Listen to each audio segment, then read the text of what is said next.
അസ്സലാമു അലൈക്കും ഗായ്സ്, എല്ലാവർക്കും ഹാപ്പി മീലാദി ഷെരീഫ്, ഹാപ്പി ഓണം.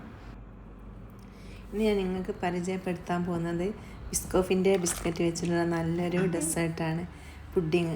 അപ്പോൾ ഇതെങ്ങനെയാണെന്ന് നമുക്ക് നോക്കാം. അപ്പോൾ ബിസ്ക്കറ്റ് നന്നായിട്ട് പൊടിച്ചെടുക്കാം. അതിൻ്റെ പാക്കറ്റിൽ നിന്ന് നമുക്ക് പൊടിച്ചെടുത്താലും മതി കേട്ടോ.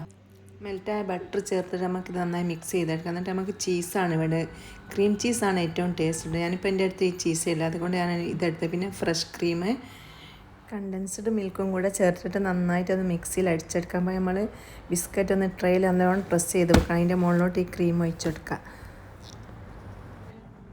ആ മിക്സി തന്നെ കഴുകാനൊന്നും നിൽക്കണ്ട. അതിലോട്ട് നമുക്ക് കുറച്ച് ബിസ്ക്കറ്റ് പൊടിച്ച് വെച്ചിരുന്ന് കുറച്ചെടുത്തിട്ട് അതും അതിൻ്റെ കൂടെ കണ്ടൻസ്ഡ് മിൽക്കും പിന്നെ മിൽക്കും ബട്ടറും എല്ലാം ചേർത്തിട്ട് മെൽറ്റാക്കിയ ബട്ടറാണ് എല്ലാം കൂടെ ഒരു പീസ് സിന്നമൺ, കുറച്ച് യോഗട്ടും ചേർത്ത്, യോഗട്ട് വേണമെങ്കിൽ ചേർത്താൻ കേട്ടോ, നിർബന്ധമൊന്നുമില്ല.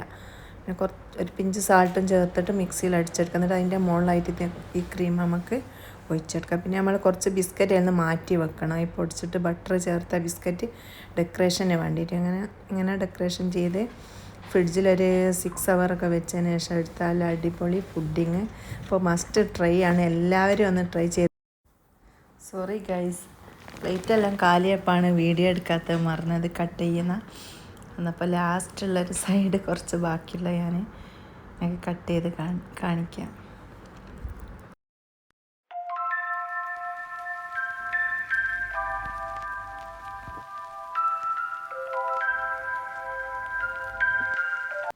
സൂപ്പർ ടേസ്റ്റി ആയ ഒരു ബ്രൗണിയും കൂടി ഞാൻ ഇതിൻ്റെ കൂടെ ഉണ്ടാക്കിയിട്ടുണ്ട്. അപ്പം അതിൻ്റെ കൂടെ ഞാൻ പിന്നെ